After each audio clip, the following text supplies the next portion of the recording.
வணக்கம் நண்பர்களே, இது உங்கள் கதை உலகம். எங்க பதிவுகளை லைக் பண்ணுங்க, ஷேர் பண்ணுங்க, எங்க சேனலுக்கு சப்ஸ்கிரைப் பண்ணி பக்கத்துல இருக்க பெல் ஐகானை பிரஸ் பண்ணுங்க. அப்பதான் என்னுடைய பதிவுகள் உடனுக்குடன் உங்களை வந்து சேரும். ஃப்ரெண்ட்ஸ், சுழல் பகுதி 11. இந்த கதையோட முன்னாடி பாகங்களை கேட்கணும்னா கீழே டிஸ்கிரிப்ஷன் பாக்ஸ் லிங்க் இருக்கு, அதுல கேட்கலாம். கதை.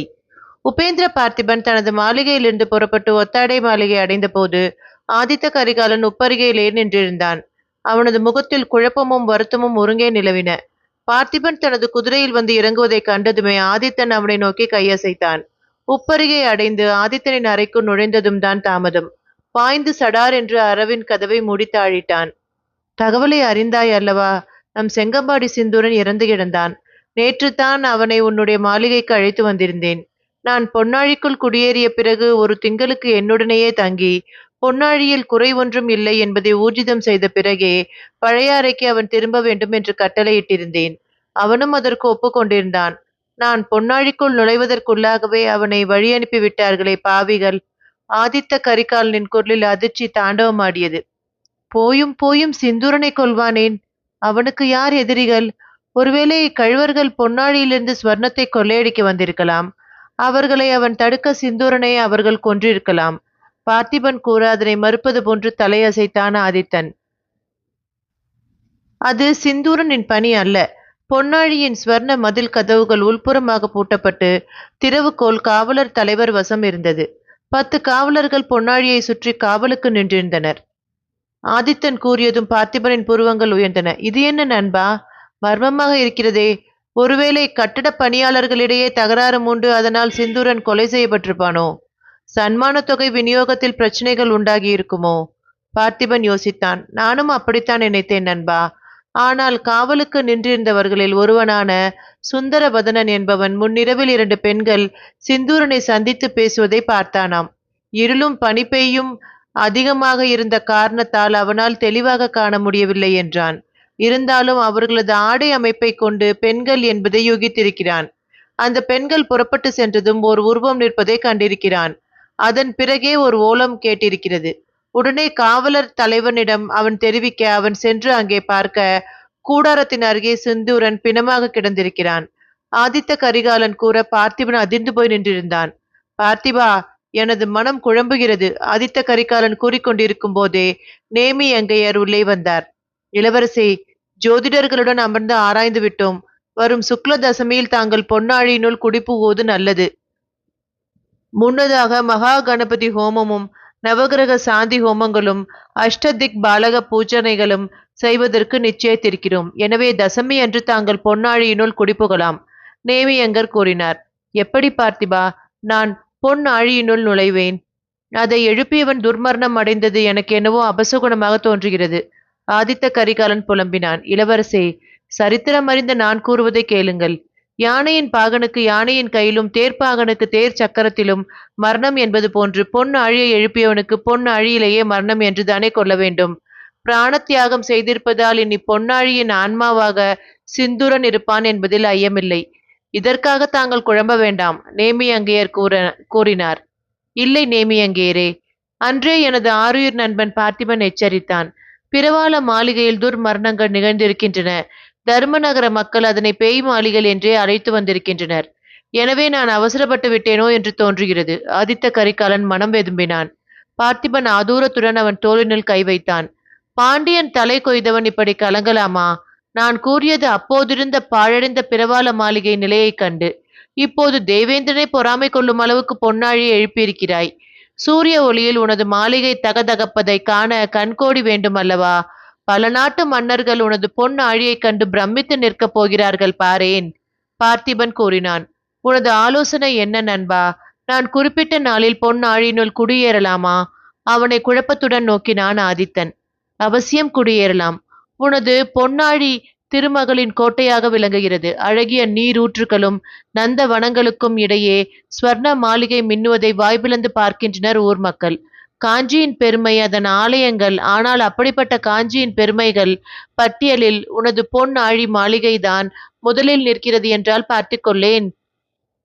அவனை ஊக்குவிக்கும் வண்ணம் பேசினான் பார்த்திபன். அப்படியானால் சரி நேமி அங்கேயரே, பொன் ஆழியில் நான் குடிபுகும் வைபவத்தை மிகவும் விமரிசையாக செய்ய வேண்டும். எனது தந்தை சுந்தர சோழர், எனது தாய் வானவன் மாதேவி, செம்பியன் மாதேவி, குந்தவை, பழுவூர் சகோதரர்கள், அனிருத்த பிரம்மராயர், கொடும்பாலூர் வேந்தர் என்று பலரும் வருகிறார்கள். தளிக்குலத்தான் ஆலய பிரசாதங்களுடன் தளிக்குல சித்தரும் வருகிறார். அவர்கள் அனைவரும் பொன் ஆழியில் தங்குவதற்கு ஏற்பாடுகளை செய்யுங்கள்.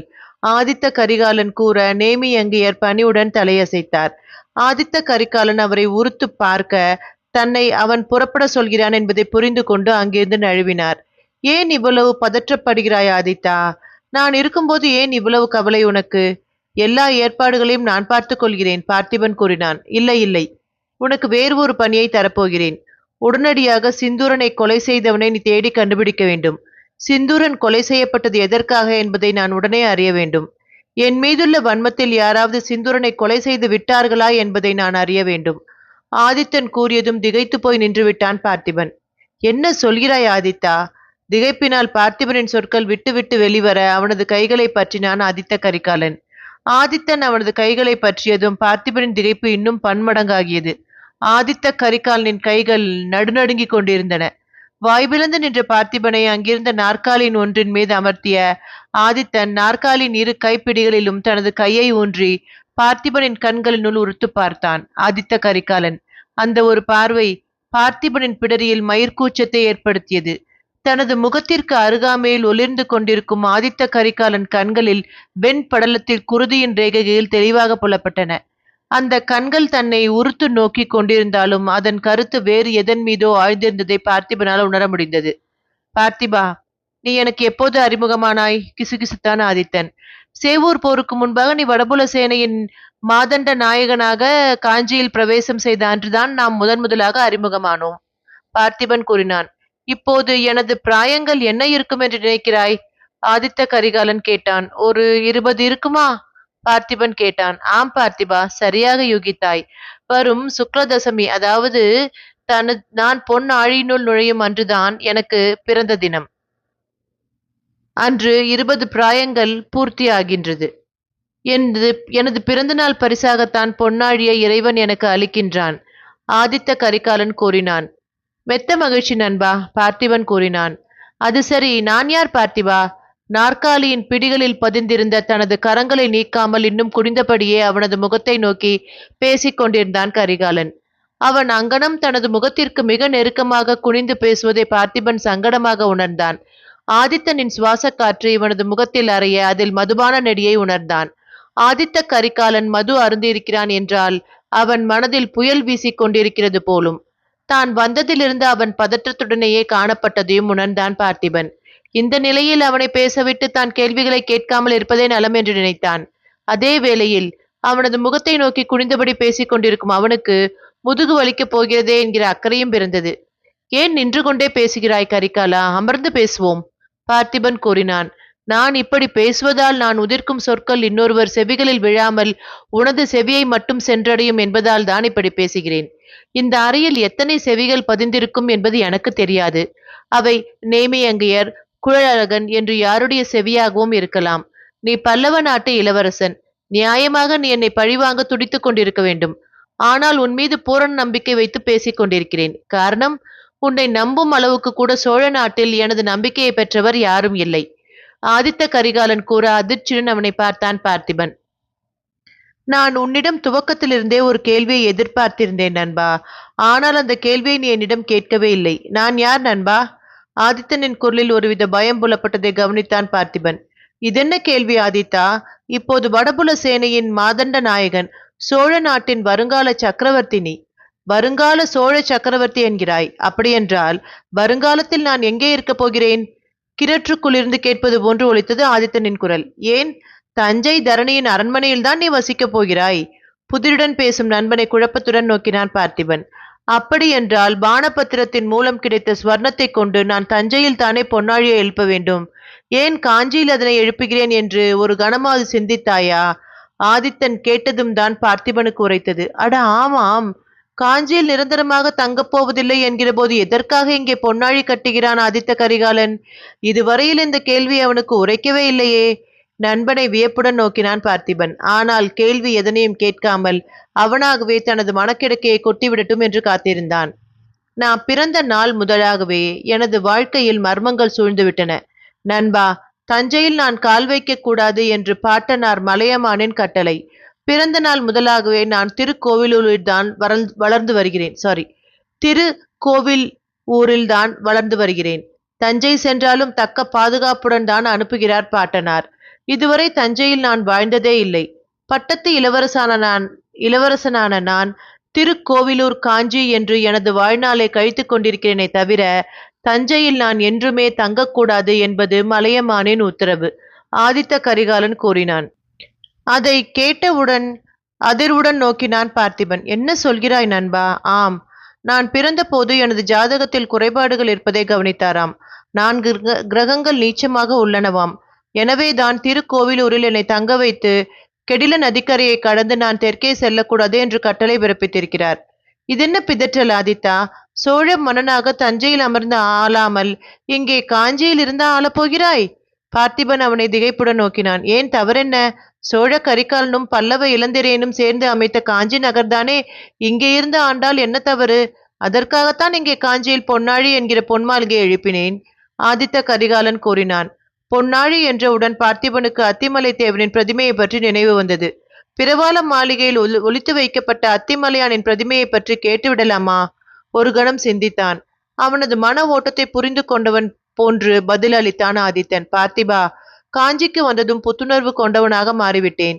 காஞ்சியின் சூழ்நிலை எனது மனதிற்கு இதமளிக்கிறது. உனது நட்பு கிடைத்திருக்கிறது. பொன்னாழி கிடைத்திருக்கிறது.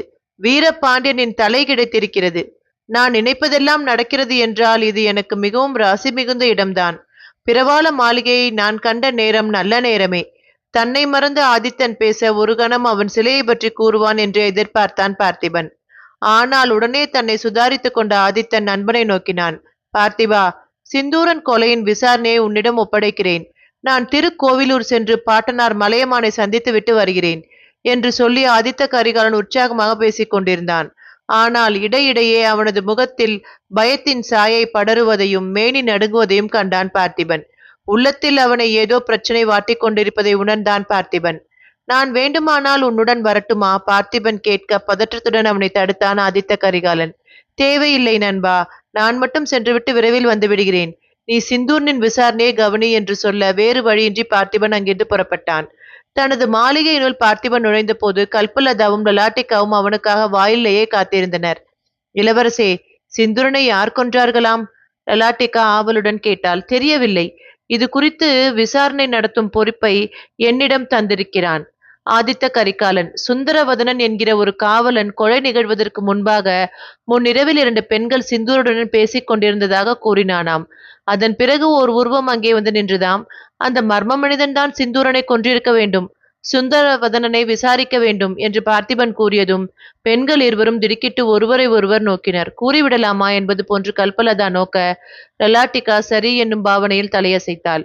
பார்த்திபரே, இது குறித்து நீங்கள் அந்த காவலனை விசாரிக்க தேவையில்லை. அவன் குறிப்பிட்ட 2 பெண்கள் நானும் லலாட்டிகாவும் தான். கல்பலதா கூற நாகத்தை மிதித்தவன் போன்று அவளை ஏறிட்டான் பார்த்திபன். நீங்களா? எதற்காக சிந்தூரனை சந்தித்தீர்கள்? பிரவாள மாளிகை இடித்து பொன்னாழியை எழுப்பியது அவன்தானே. பிரவாள மாளிகையில் அத்திமலையானின் பிரதிமை கிடைத்திருந்தால் அவனுக்கு தெரியாமல் இருக்காதே. அவனை சந்தித்து சற்றே அச்சுறுத்தினோம். ஆதித்த கரிகாலன் உங்களிடம் அவனை கொல்லும்படி கட்டளையிட்டிருப்பதாக கூறினோம்.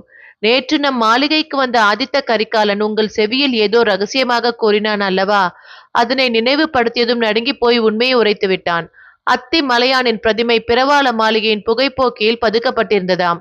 ஆதித்த கரிகாலன் தான் அதை எங்கோ பத்திரமாக பதுக்கி வைத்திருக்கிறானாம். தெற்கே தான் எங்கோ எடுத்து செல்லப்பட்டதாம். கல்பா கூற வாயடைத்து போய் நின்றான் பார்த்திபன்.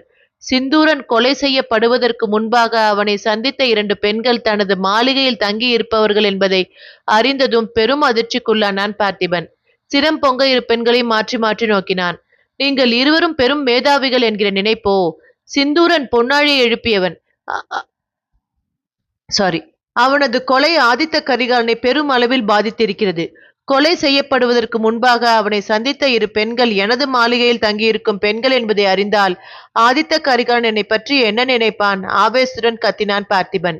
லலாட்டிகா நிதானமாக அவனை பார்த்தாள். ஒன்றும் நினைக்க மாட்டார். சிந்தூரனை சந்தித்த பெண்கள் நாங்கள் என்பது அறிந்தால் அவர் தங்களிடம் அச்சப்படுவார். லலாட்டிகா கூற அவளை வியப்புடன் திரும்பி பார்த்தான். அவனது மனக்கண்ணின் முன்பாக ஆதித்த கரிகாலின் அச்சம் கலந்த பார்வையும் நடுங்கும் தேகமும் தோன்ற மீண்டும் இரு பெண்களையும் மாற்றி மாற்றி நோக்கினான். அவன் ஏன் என்னிடம் பயப்பட வேண்டும்? காரணம், நாங்கள் சிந்தூரனை சந்தித்துவிட்டு அங்கிருந்து புறப்பட்ட பின்னர் எங்கள் பின்பாக மரண ஓலம் ஒன்று கேட்டது. அந்த ஓலத்திற்கு உரியவன் சிந்தூரனாகத்தான் இருந்திருக்க வேண்டும். நாங்கள் விரைவாக அங்கிருந்து நடக்க காலிடறி விழுந்தோம். அப்போது எங்களை கடந்து சென்றது ஒரு உருவம். கொலை நடந்த இடத்திலிருந்துதான் அந்த உருவமும் வந்தது. கீழே கிடந்த எங்களை அலட்சியம் செய்துவிட்டு தான் பாட்டுக்கு நடந்து சென்றது அந்த உருவம். அந்த உருவம் யார் தெரியுமா? லலாட்டிகா சுவாரஸ்யமான இடத்தில் நிறுத்த பார்த்திபனின் முகத்தில் பரவி இருந்த சினம் விலகிய ஆர்வத்திற்கு வழி தந்தது. தெரியும். காவலன் சுந்தர வதனனும் நீங்கள் புறப்பட்டு சென்றதும் ஓர் மர்ம உருவம் வந்து நின்றதாக கூறினான். அந்த உருவம் தான் சிந்தூரனை கொலை செய்திருக்க வேண்டும் என்று கூறினானாம். நீங்கள் அந்த உருவத்தை பார்த்தீர்களா? யாரவன்? வேறு யார்? உங்கள் ஆருயிர் நண்பன் ஆதித்த கரிகாலன் தான். கொலை நடந்த இடத்திலிருந்து வந்தவன். கல்பலதா கூறியதும் தனது இதயம் வாய் வழியாக வெளியே வந்து விழுந்ததை போன்று உணர்ந்தான் பார்த்திபன். கலவரத்துடன் காணப்பட்ட ஆதித்த கரிகாலன் எதற்காக திடீரென்று பாட்டன் மலையமானை சந்திக்க சென்றான் என்று வரும்போது யோசித்துக் கொண்டிருந்தான் பார்த்திபன். இப்போது அதற்கான காரணம் என்ன என்பது மெதுவாக புரியத் தொடங்கியது. தொடரும்.